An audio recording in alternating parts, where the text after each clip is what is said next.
Hark and welcome everybody to the Trial and Aaron podcast, but I call it the Tap.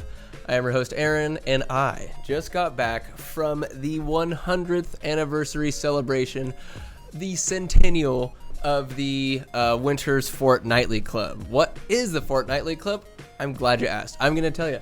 It is a bunch of savvy old ladies that are just a bunch of do-gooders, because that's exactly what you do. They raise money for scholarships. They help out when needed. They'll bake food if you need it. They're helping send girls to college. They're just fundraising, fun-loving old ladies, the sorority of just female leaders in the community. They're fucking savages. My grandma Barb has been the treasurer for 30 years. And Grandma Peg, a.k.a. Peggy Kelly, shout out to Grandma Peg. She's been the president for, I think she said like 16, and they celebrated 100 years of this organization being in existence in Winter. Founded in 1922. Boy, how things have changed. They're looking for new members, so if there's any young ladies out there that want a sense of belonging and just want to make some dope-ass older friends, Fortnightly, hit them up. They'll accept you because they're awesome like that. But however, that is not what this episode is all about. Even though I sing their praises, the praises I sing today will be more so geared towards Orson Scott Card and his book, Speaker for the Dead, which is the sequel to Ender's Game. And it took me a couple months. I kept the receipt as a bookmark. How long did it take me? I'm a slow reader, but I started reading on the toilet. So instead of fiddling on my phone, I would read like 2 or 3 pages. Maybe. It's not much, but I go to the bathroom all the time. So I'm just reading. I'm a reading machine. If I'm not reading this, I'm listening to an audiobook. Changes the bathroom break game. You feel a little more productive. You're not getting your brain just melted by endless, mindless scrolling on social media. Read. Damn it. Get a hardcover, softcover book. Read a goddamn book while you're taking a shit. Anyways, I got this on January 27th. I probably finished it like 2 weeks ago. Bam. What a unique book. Oh, so spoilers ahead. I'm going to break down this book. Just tell you kind of what happens, my perspective on it, and just kind of like a vigorous movie recap where I'm just going over it. This one is just goddamn book review. Yeah, I'm talking about a book, Speaker for the Dead. Fucking solid read. Super unique in so many aspects. I think I did one of these episodes for Ender's Game when I read that last year. I think I read it last year, yeah. So you don't need to read Ender's Game to read Speaker for the Dead. However, it is super high, like Snoop Dogg and Willie Nelson, highly advised to read before reading this, because you'll have so much more of appreciation for not only Ender, but the relationships that he has, one in particular with his sister, just how much they love each other, and then also how the universe kind of views him 3,000 years later. Whoa! So, Ender's Game. Ender, don't bother with the movie. It sucks compared to the book. The book has so much more depth and just insanity to it. Ender's a young kid. He's a fucking literally a genius, and it's a futuristic world. Maybe 1,000 years ahead of where we're at right now.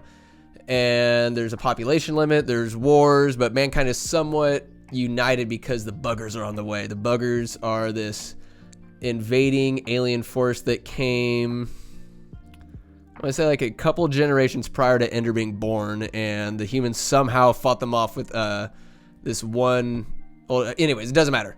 The buggers, we fought them off, and then they're coming back. So Ender gets into this kind of military academy, and he and his sister are very tight. Their older brother Peter is he's a psychopath, where they don't touch this in the movie at all, but he's close to killing Ender or the sister. Like, they're scared for their lives, and he's just this psychotic. He's a genius in his own right and knows how to manipulate people because he's a psychopath.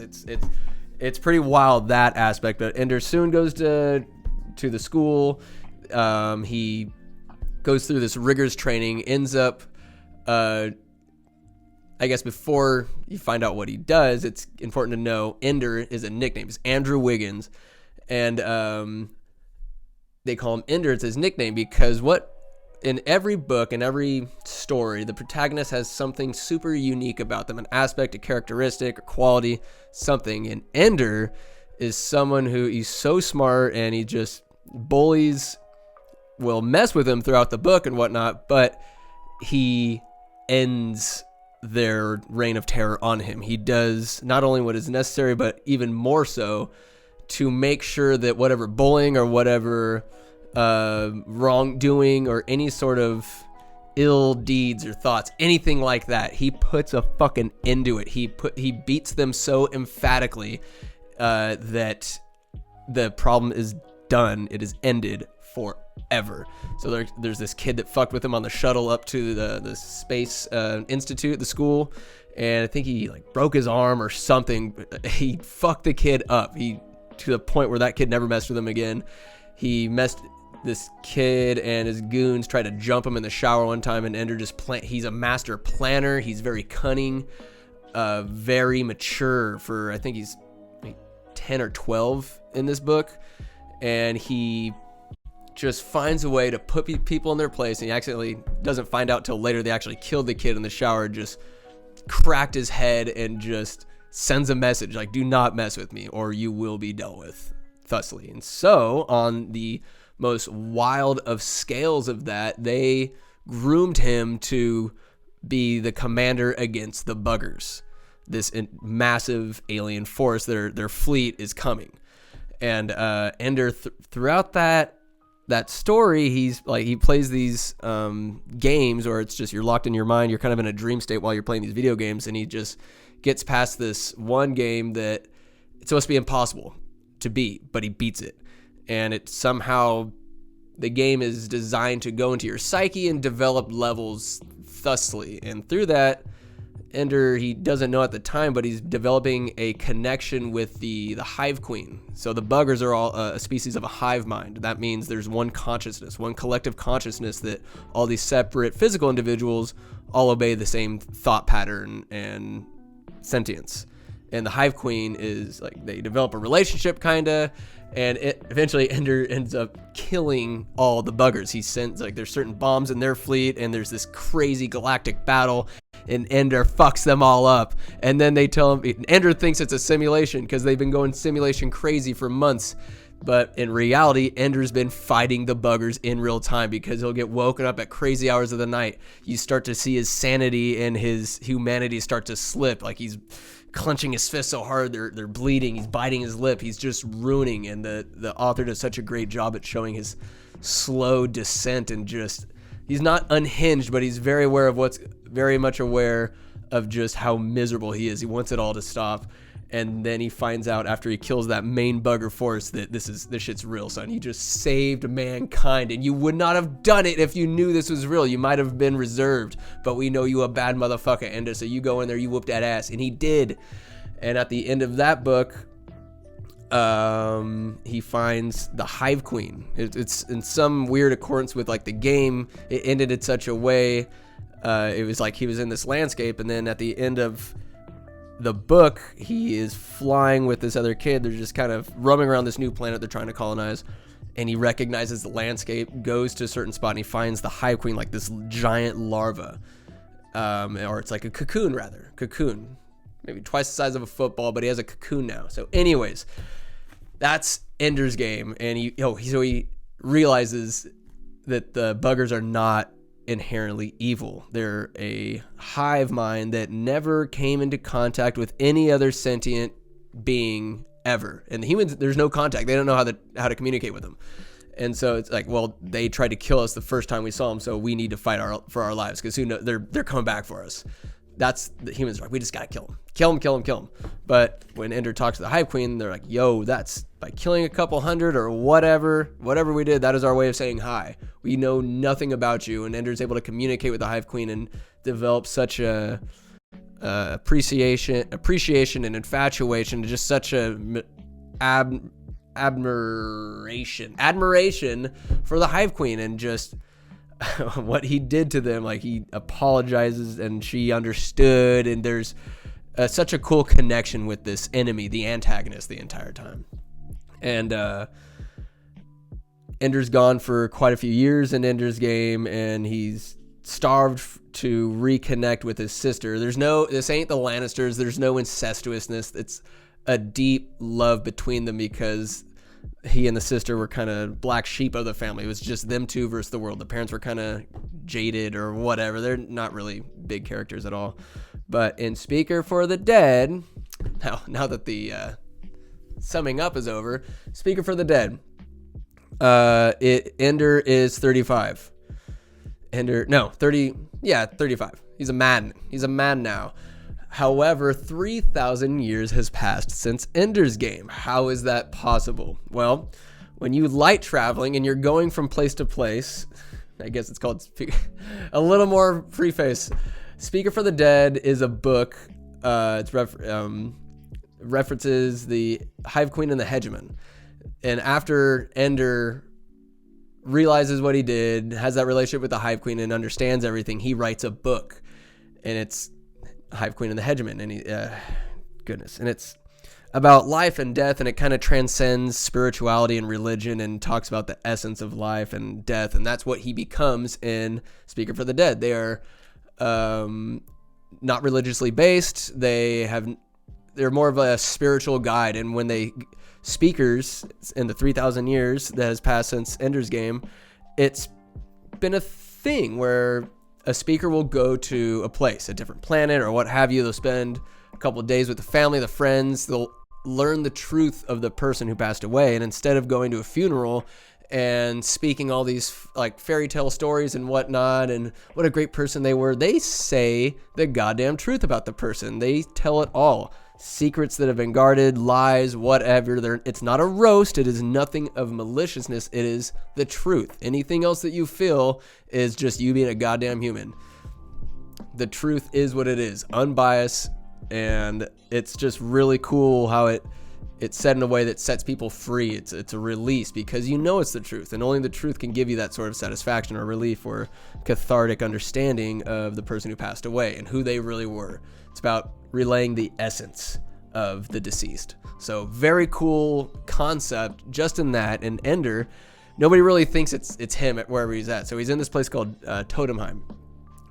Totemheim, I believe, and he's there. He's a man. He's with his sister, and they've been traveling around the universe. She's as old.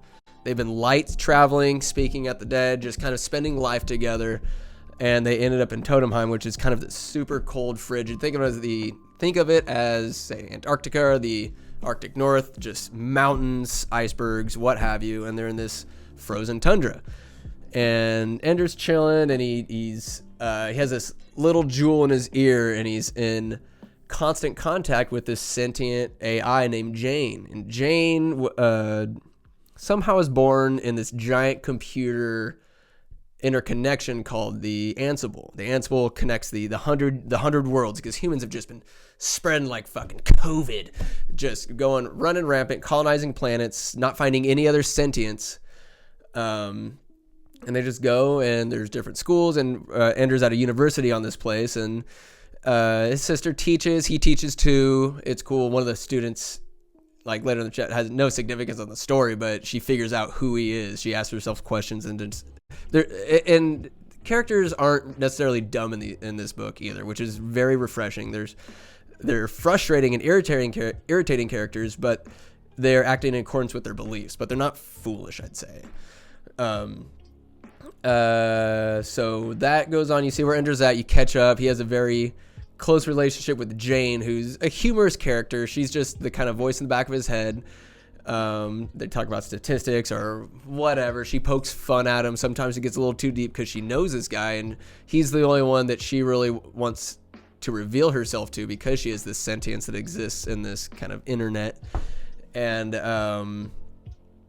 Ender's super cool with her because she's the only person that can really understand him, that's on that genius level, and has like these personality quirks, just kind of straight, raw. They're just a fun couple, I guess.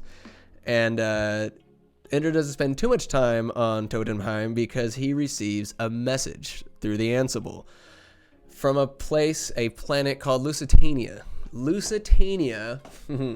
Now, allow me to tell a story here. Sent by this girl named Novinia. She is, I want to say, 10. And Lusitania, what we know about Lusitania when you're reading this book. Lusitania is 20 years away via spaceship, or by the relative light speed that humans have been able to accomplish at this time. 20 years via that speed. For Ender, it will take a couple months to get there. He answers this call. It's a little girl saying, yo, we need a speaker for the dead over here. Somebody very important just died. She's crestfallen, heartbroken. Why is that? Because the person who died, his name is Pipo. Pipo is near and dear to Novinia, this girl. This girl's parents, because Lusitania is a very newly colonized planet, and they had a city. They, not a city, small town with a fence around it, and it's very, it's a Portuguese colony.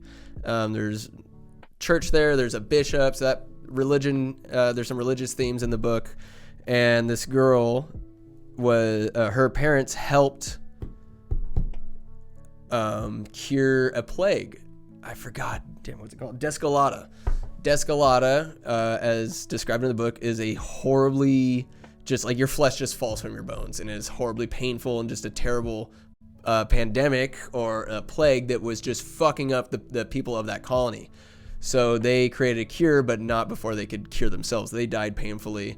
The church loved them, and they were just singing their praises. Everybody loves them, but Novinia was left orphaned and just so in pain because she's at this genius level as Ender, where she's an outcast mentally and emotionally, and people just sing her praises. Your parents are so great. They're going to be sainted.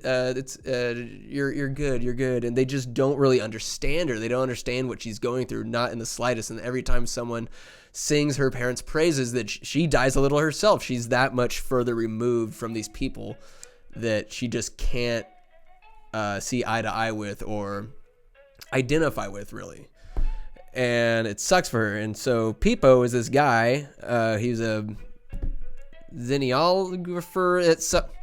He's going out to study the natives because on Lusitania they found the Pequeños. Again, there's a lot of Portuguese in this, and which I think is pretty fucking cool. It's such a nice, like a unique aspect to the book and just the identity of the colony and the people there.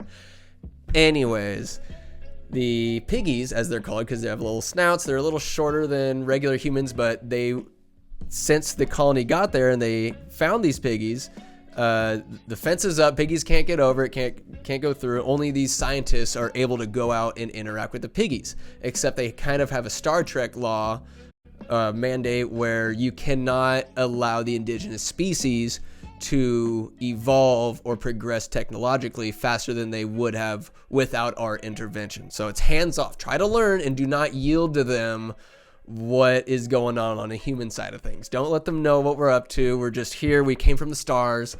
Be very vague. Try to decide what you can. AKA, these scientists have their fucking wings clipped by having to be politically correct around the piggies. Because the Starway Congress, the governing body of all intergalactically, says you shall not do all these intervening type questions or give them some sort of intellectual knowing of who they're dealing with, all these humans that have just arrived on their planet. And so Pipo and his son Miro, they kind of not adopted Novinia, but she was just assigned there because obviously Novinia's parents were biologists, scientists. And so hook and crook, she ended up with Pipo and Lebo, and there's a dope back and forth with Pipo. He's probably in his 40s, and he talks to her, and he's not falling for her shit because she's an angry little shit. She's mean, nasty, and he just goes toe-to-toe with her, talks. This is all in the first chapter.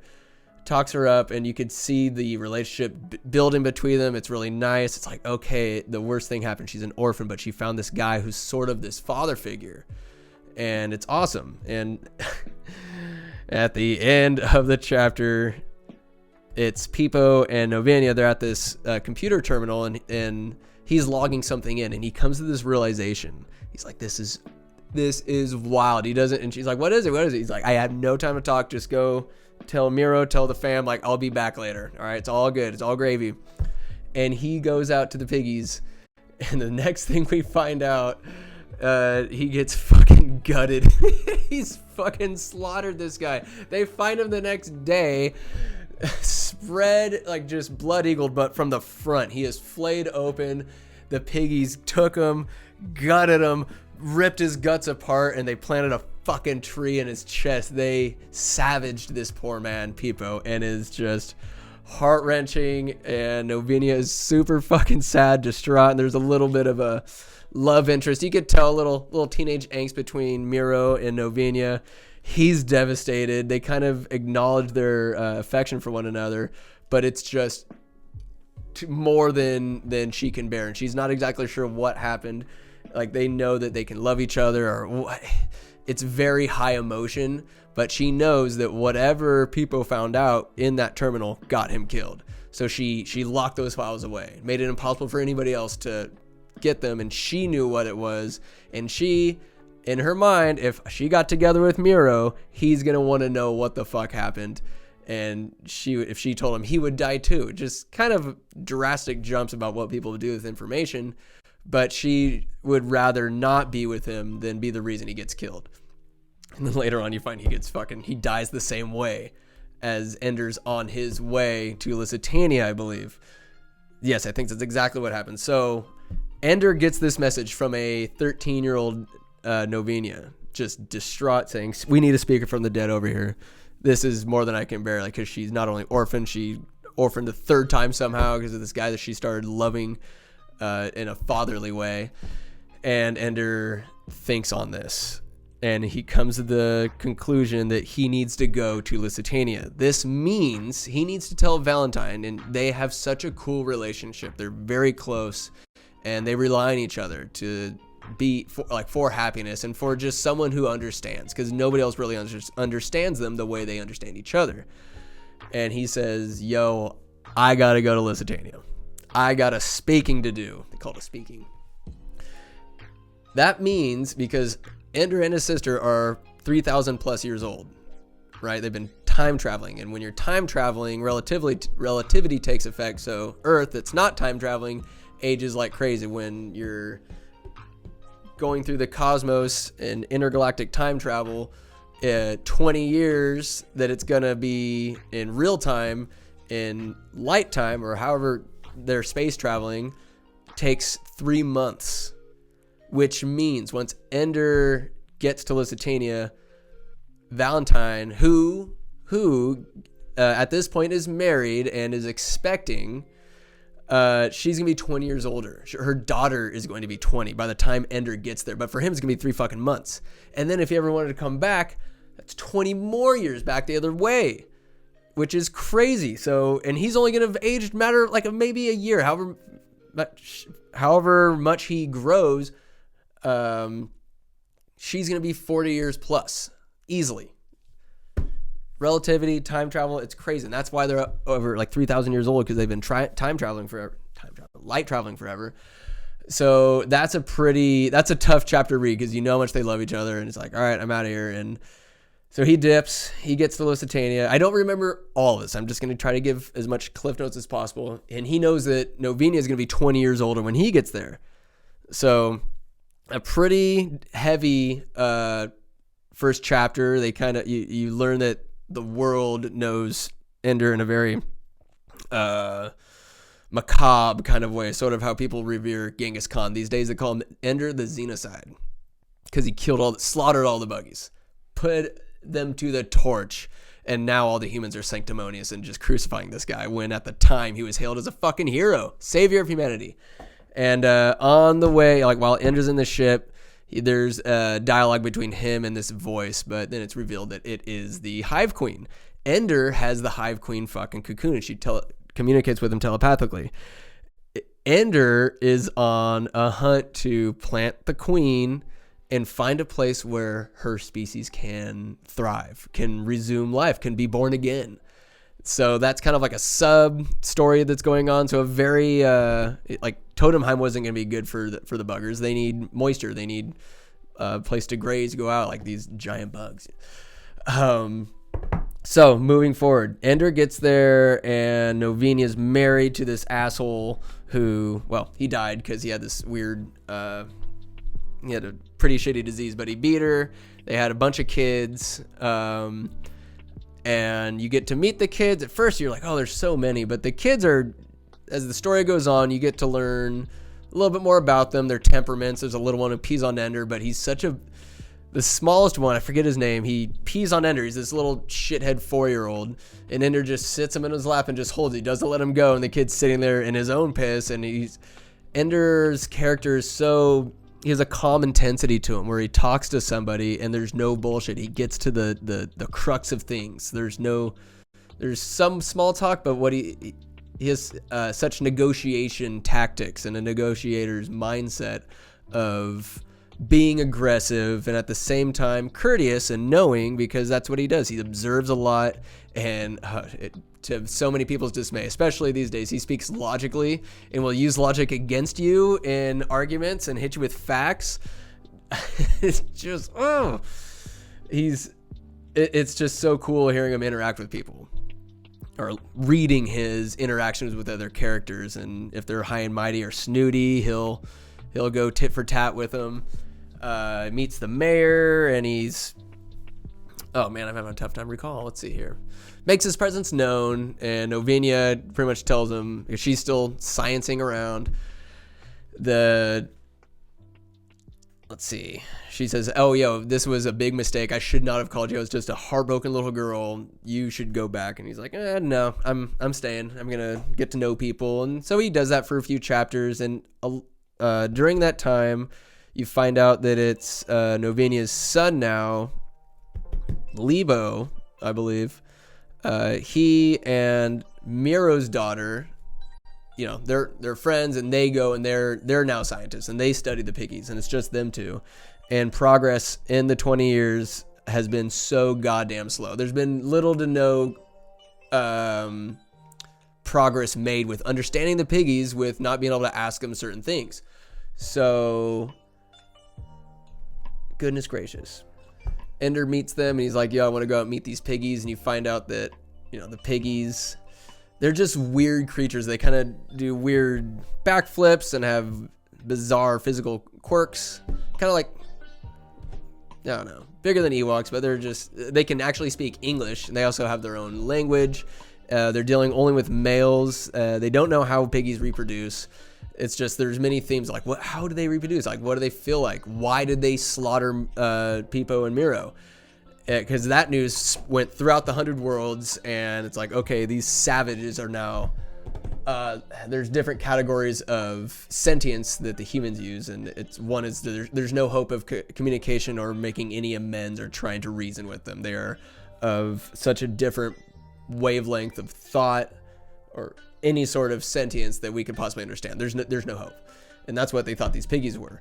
But they can speak. They learned. They were given Bibles, and they were given Hive Queen and the Hegemon.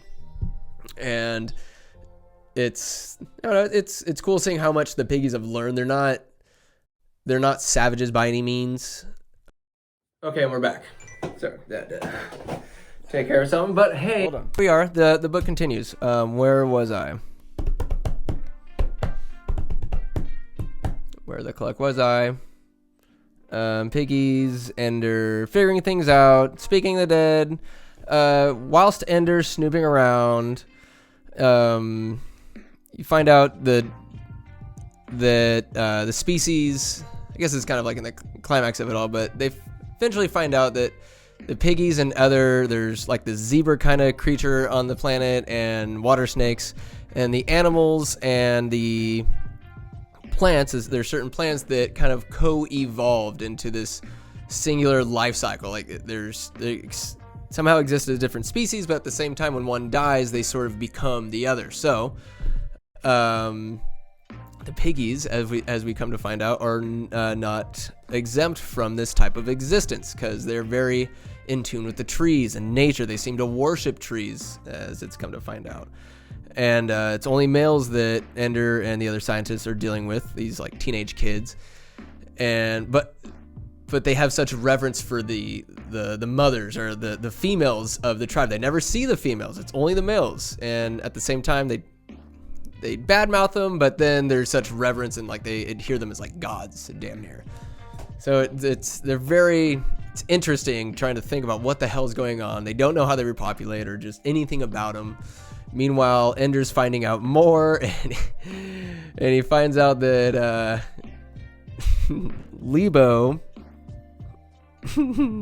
Well, Ender comes to speak the death of the husband that died, Novenia's husband, the guy that's a piece of shit, beat her. He died of this genetic disease that left him fertile and slowly like kind of liquefied his insides and killed him painfully. Homeboy was fertile though, yet Novenia has 7 kids. About those numbers, eh? How about that? So Ender finds that out, and he also finds out that Lebo and oh my goodness, what's her name? I forget the daughter's name, but they're just friends, right? Well, now they're brother and sister. That is some incestuous shit, because they have a romance going. They talk about them kind of touching. They've gone out and not sexually, but they've gone and smooched around a bit. They're going to be abstinent until marriage, because they're all good Catholics on Lusitania, and they don't know. And the story goes on. There's relationships develop. It's just cool seeing Ender develop a relationship with each of Novenia's kids. There's such a connection there, and then at the end, like, they're full-blown romance for sure. They do get married at the end. Spoiler alert, Ender and Novenia end up together because she understands Ender the way Valentine, Ender's sister, did. Her name is Valentine, yes. And she's back in Totenheim still. And so Ender, he ends up speaking the dead, I forget his name, Marcos.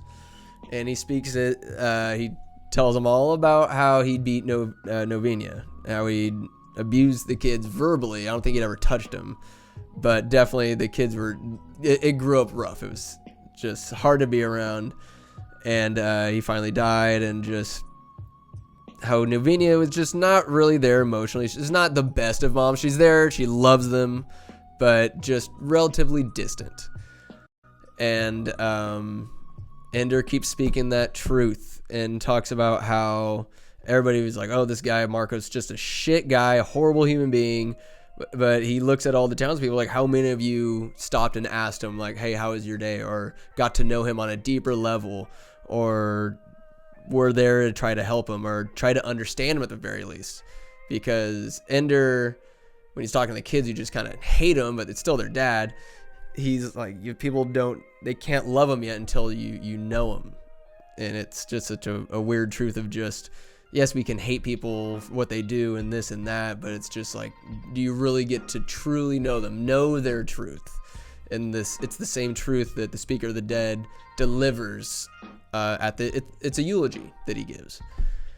And as he's speaking for the dead, the perspective kind of goes to different it shifts from character to character, and kind of their understanding, like what they're doing, like if they're crying or whatever, and then kind of hits people's feelings of guilt or their understanding of who this guy was, and that they could have done more to accept him as part of the tribe instead of just leaving him to be drunk or intervening in some way, like not in a blaming way, but it's just he's bad, we're all bad for not doing more or whatever. Like, these are all truths we need to accept in order to move on. And there's a lot of relief from a lot of characters by realizing all these truths that came with the speaking. So it was a very cool chapter, very cool, kind of unique bit of writing. A couple pages there, very good, very well done. Yes. So the speaking ends, and then at some point earlier in the book, Ender's talking to Jane. She's yakking, and then he turns her off because he's talking to these two kind of this husband and wife, but per the religion or just the way they practice, there's no sex. It's just this abstinent love between these people, and Ender kind of connects with them, and he flips the religiosos notions on their heads of who they expected him to be coming in, this asshole, this infidel coming in. They call him the infidel plenty of times, and then they're like, okay, this guy's not so bad once they get to talk to him and know him a little bit. And he turns off Jane, which sent her fucking through the roof. She kind of turned off, and then like the way they describe it, it's wild because it's never happened before. She's always on. She's always in Ender's head, always talking to him, always feeling him. Like, because Jane does have emotion. She's pissed, and she turned off and kind of scoured throughout the universe and rebooted in such a way, but not in the nicest of way, I guess. And she kind of was seeking chaos, or just to do something just to do it, I guess. And what she found was the now known brother and sister going out and studying the piggies are giving them tools or helping them use bow and arrows and whatnot, because the piggies war with each other. There's wars in different like forests, and there's rivers and open plains and whatnot. Very lush planet, Lusitania, but not super not super compatible with Earth agriculture and whatnot. There's plenty of food, but it's like the scientists throughout the book are trying to find different ways to create different food for different nutrients. Besides the point,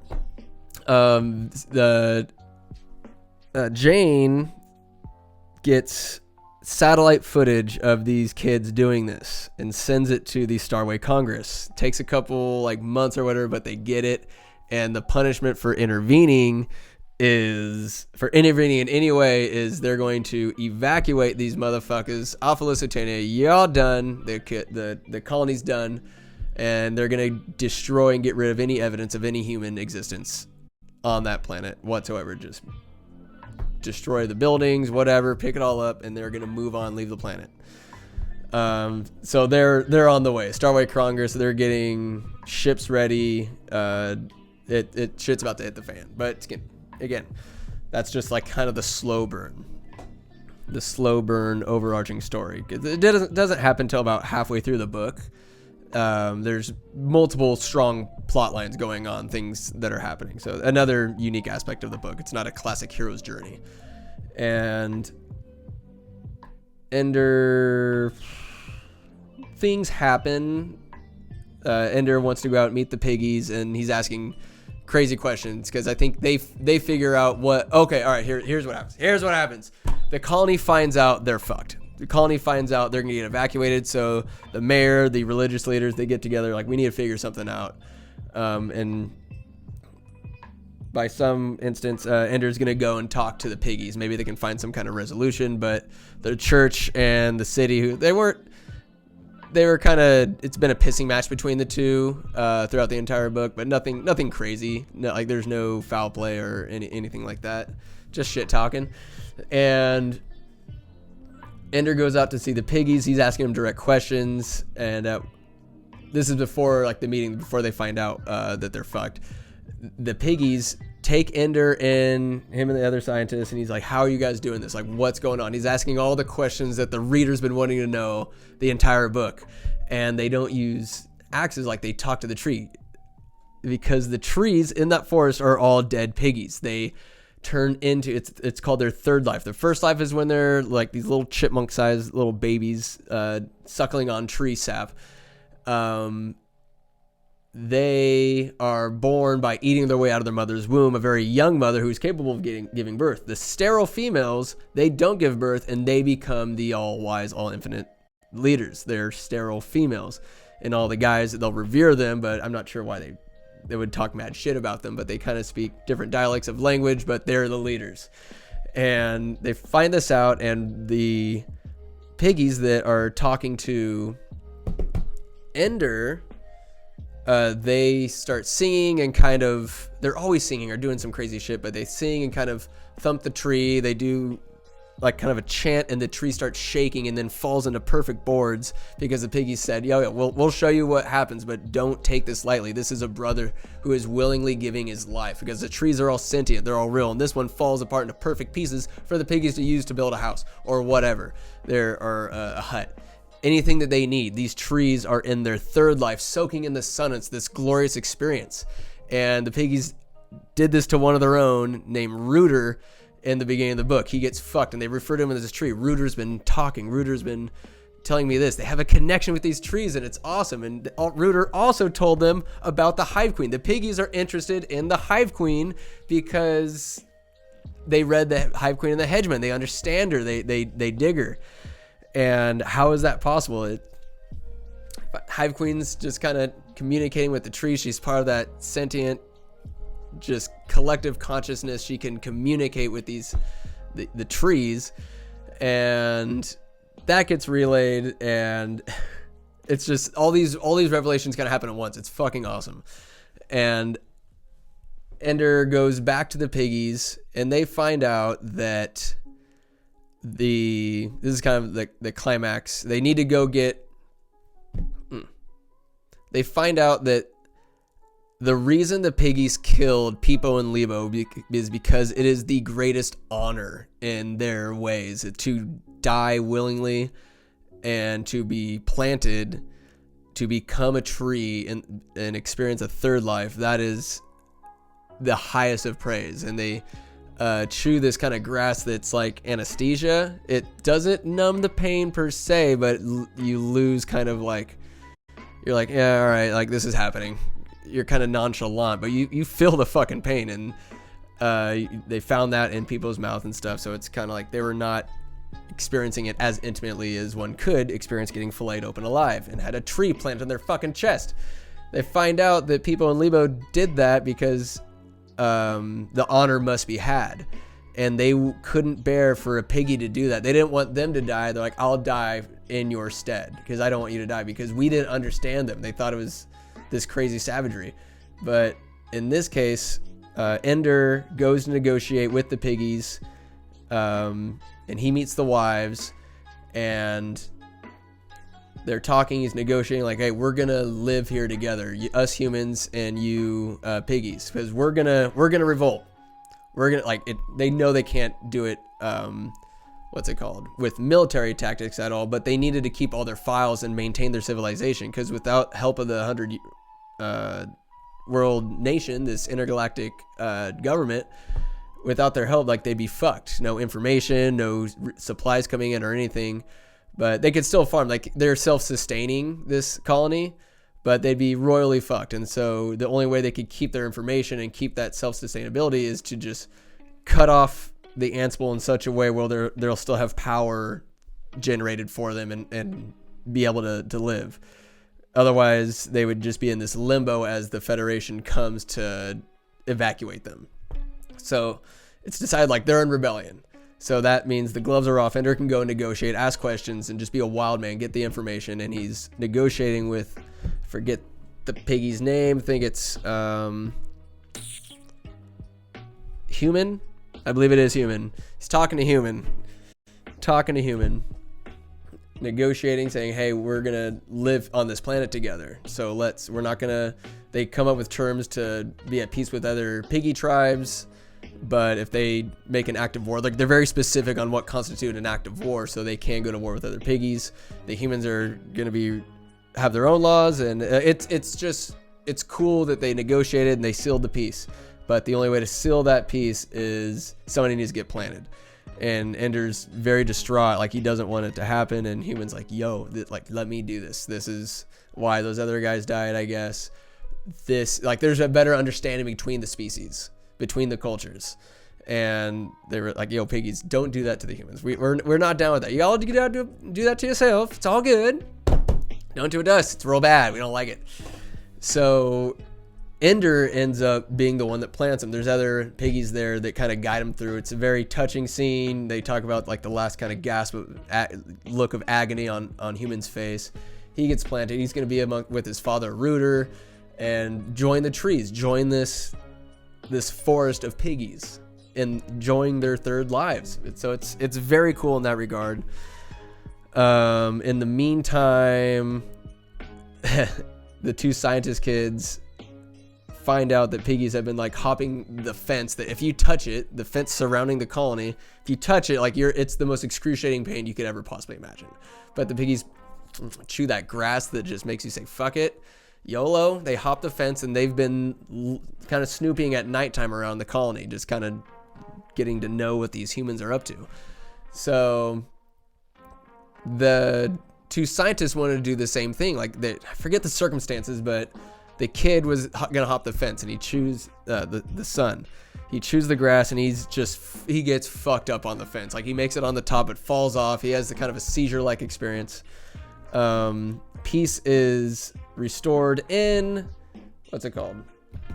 The colony, the piggies. So the resolution is, and a revelation is, what happened with Descolada. All right. So anyways, sorry. Let me restate real quick. The rebellion is on. It's just this colony. They're not trying to fight. They're just wanting independence. And so the fleet's coming, but they realize none of them they're not worried about getting evacuated because they can't be evacuated. Reason being, if you're on Lusitania, the Descolada, the plague that fucked up all the original colonists, that same gene, that Descolada plague, exists in everybody there. And the only way to keep people alive, it's like the medicine that Novenia's parents came up with just suppresses it. That gene exists within you, but it can't kill you. It's just there, but it's ever dormant. Just keep taking your medicine. So everybody's been doing that, but that came to the realization, I guess. Like, everybody took medicine. Maybe they didn't. No. They just took medicine once and they're good with it. It quells it forever. But nobody knew that they have it forever. That if they went to any other planet, it would infect everybody and kill the entire planet. So these people are all lethal, and they realize, okay, well, Ender's probably got it, if he hasn't already, because he's there for a couple months, long enough to get Descolada, but he's able to take medicine for it. He never like feels it or ails or anything like that. But they can't be evacuated, so they're hoping that they can negotiate or whatever and just be this thriving planet. They don't really talk about the resolution with the incoming fleet, but Valentine decides she wants to come to see Ender on Lusitania. She has kids. Like, she's kind of an older woman, I'd say, well, in her mid-50s. And she's like, I'm going to come and see you. And Ender's like, oh, I can come meet you like halfway or whatever. She's like, no, you're going to stay put there. So when I see you, you're going to be 20 years older too. I'll be damned if I'm around this young ass Ender pissing me off with your youth. So Ender gets married. I skipped around so much. I apologize for butchering the story, so to speak. Just not going into every detail, but you find out so much. And I think the information that got Peepo killed, it is, forget specifically what it was, but it's somewhere connected to the ramblings that I just spewed out at you guys. But what a cool ending to the book. And Ender goes with Novenia out to this nice kind of lush area on Lusitania, and he leaves the Hive Queen. In the last page, she bites her way out of the cocoon and is ready to start like life again. It's very cathartic. No loose ends other than, what's happening, what in 20 years is going to happen. Just really cool. And Jane comes back a little bit with Ender. Like, he's really devastated having lost her halfway through the book because he turned her off and she never, like, he turned her back on. He's like, I'm so sorry. If you can hear me, like, can I respond in any way? No response, nothing. And finally, like, their relationship's not the same. He turned her off. No matter what he does or says, it'll never be the same. So he gives her to Miro, the son that climbed the fence. He's still kind of fucked up. He speaks slowly. He has a bit of a slur. Like, he had a seizure, and he's only 20, so he feels useless. But then Jane comes back, and she understands him, and she kicks it off. And Ender's a little jealous because, he used to have that kind of cool back and forth in that relationship with her, but she's Miro's now. And it's tough for Miro because he loved that girl. He was going to get married to the girl who he finds out is really his sister or half sister. No, sister. Because, yeah, they're all. Oh, God damn it, Novenia. And she, God, during the speaking, everybody knows that she cheated on her husband. And the guy knew it. Marcos knew it. Oh, he didn't kill her or anything. He knew it was going down. He's like, well, you need this. Have your kids. And he kind of played the part of a dad, but woo! What a book. Oh, my God. Novenia, you filthy sloop. The piggies, everything. What, just very unique and very well written. It's just read Ender's Game before you read this, if you're going to read this at all. It really adds so much more depth and just an understanding of who Ender is and just kind of what he goes through. He's seems stoic. He doesn't have a lot of emotional flux a little bit because he's so, I don't know, it's just his character. He's there. He's on it, baby. And can't recommend it enough. Speak for the Dead, Orson Scott Card. That's my rambling. God, I hope that made sense. I really hope so. I was jumping back and forth so much, but good books will make you do that, I suppose. Thanks for listening to the Tap You Wild Animals. Hope you have a great day. I love you. Bye-bye. You lose! Good day, sir!